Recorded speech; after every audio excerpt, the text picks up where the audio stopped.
श्री स्वामी समर्थ। तुम्हा सर्वांना इंग्रजी नवीन वर्षाच्या खूप खूप शुभेच्छा।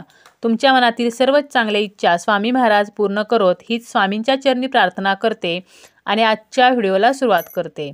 आजच्या व्हिडिओमध्ये आपण पाहणार आहोत म्हणजे अशी कोणती झाडे आहेत जी झाडे आपल्या दारात असतील तर आपले 7 जन्माचे जे दारिद्र्य आहे तर ते दूर होते, आपल्याला धनप्राप्ती होत असते।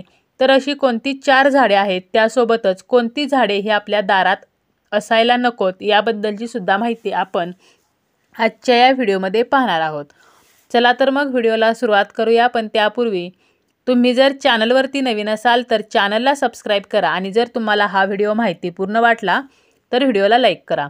बघा, काही जी झाडे आहेत तर ती अशुभ झाडे मानली जातात, तर काही झाडे हे आपल्या दारात असणं हे शुभ मानलं जातं। आणि त्यापैकी एक झाड म्हणजे तुळशीचं रोप, जे प्रत्येकाच्या दारात असतं। आपल्याला माहीत आहे की तुळस ही श्रीहरी विष्णूंना अतिशय प्रिय आहे आणि ज्या ठिकाणी विष्णू असतात त्या ठिकाणी माता लक्ष्मी असते। ज्या घरामध्ये रोज तुळशीची विधिवत पूजा केली जाते तर त्या घरामध्ये लक्ष्मी पाणी भरते। त्यामुळे प्रत्येकाच्या दारामध्ये तुळस ही असतेच आणि जर का ती नसेल तर ती आपण आपल्या घराच्या अंगणामध्ये लावायलाच हवी। यानंतरचं रोप आहे ते म्हणजे मधुमालती। ज्या अंगणामध्ये हे रोप असते तर तेथे स्वतः लक्ष्मी वास करते। मधुमालतीच्या फुलांचा हार जो आहे तर तो देवदेवतांना अर्पण केला जातो। या फुलांचा जो सुगंध आहे तर तो अतिशय छान असतो आणि देवदेवता आपल्या गळ्यामध्ये मधुमालतीची माळ जी आहे तर ती धारण करत असतात। लक्ष्मी मातेला मधुमालतीचा सुगंध अतिशय प्रिय आहे, त्यामुळे ज्या ठिकाणी मधुमालतीचं रोप आहे तर त्या ठिकाणी लक्ष्मी माता जी आहे तर ती आपोआपच खेचली जाते। त्यामुळे तुम्ही सुद्धा तुमच्या दारामध्ये मधुमालतीचं रोप जे आहे तर ते लावू शकता। ज्या घरामध्ये मधुमालतीचं रोप असतं तर असं घर हे धनधान्यानं भरलेलं असतं। यानंतरच आहे ते म्हणजे कनेर। जेवढे पुण्य आपल्याला 1 लाख सुवर्ण मुद्रा दान केल्याने मिळते तर तेवढे पुण्य हे आपण 1 कनेरीचं फूल जर देवांना अर्पण केलं तर त्यामुळे मिळत असतं। ज्याप्रमाणे वर्षभर या कनेरीच्या झाडाला फुले येतात तर त्याप्रमाणे आपल्या घरामध्ये सुद्धा वर्षभर पैसा येत राहावा, तर यासाठी हे झाड आपण नक्की आपल्या दारामध्ये लावावं। आपण जर गणपती बाप्पांना कनेरीच्या फुलांची माळ करून अर्पण केली तर आपली जन्मोजन्मीची जी गरिबी आहे तर ती नष्ट होते, आपल्या घरातील धनधान्यामध्ये वाढ होते, तसेच घरातील सकारात्मकतेमध्ये सुद्धा वाढ होत असते। देवी लक्ष्मीचे प्रतीक जे आहे तर ते सुद्धा हे कनेर मानलं जातं। म्हणजे जी पांढरी कनेर आहे तर ती माता लक्ष्मीला अतिशय प्रिय आहे आणि पिवळी जी कनेर आहे तर ती श्रीहरी विष्णूंना अतिशय प्रिय आहे। धनसमृद्धी वाढवणारं असं हे रोप आहे। आणि यानंतरचं 4थं झाड आहे ते म्हणजे कडीपत्त्याचं झाड, जे प्रत्येकाला आपल्या दारामध्ये लावणं सहज शक्य आहे।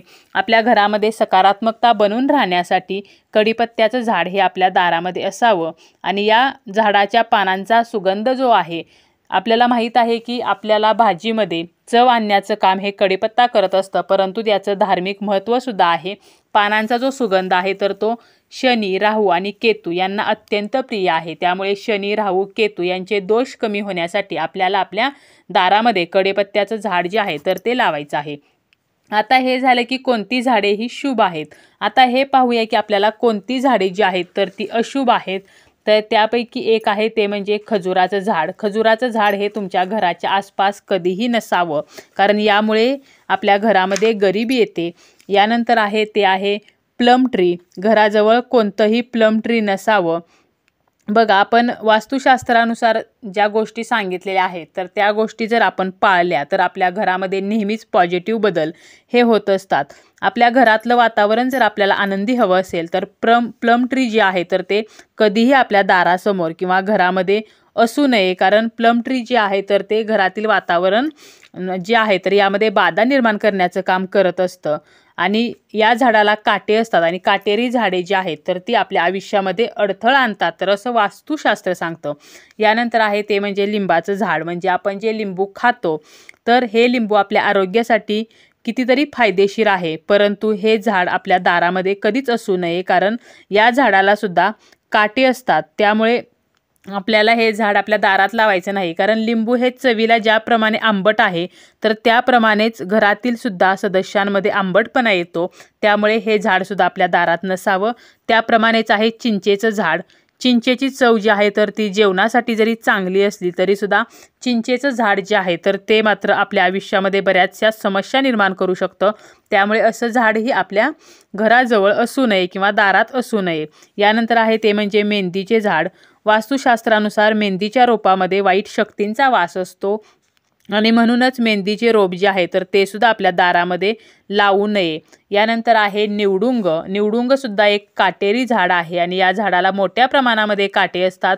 त्यामुळे आपल्या गॅलरीमध्ये बघा, बऱ्याच जणांच्या गॅलरीमध्ये कुंडीमध्ये निवडुंग असतं, परंतु गॅलरीत किंवा आपल्या दारासमोर निवडुंगाचं झाड हे कधीच नसावं, कारण यामुळे आपल्या घरामध्ये नकारात्मकता जी आहे तर ती जास्त प्रमाणात येते. कुटुंबामध्ये आर्थिक संकटांची देखील समस्या उद्भवू शकते. त्यामुळे आपल्याला निवडुंगाचं झाडसुद्धा लावायचं नाही. त्याप्रमाणेच आहे कापसाचं झाड, बाभूळ, तर ही झाडे सुद्धा आपल्याला लावायची नाहीत.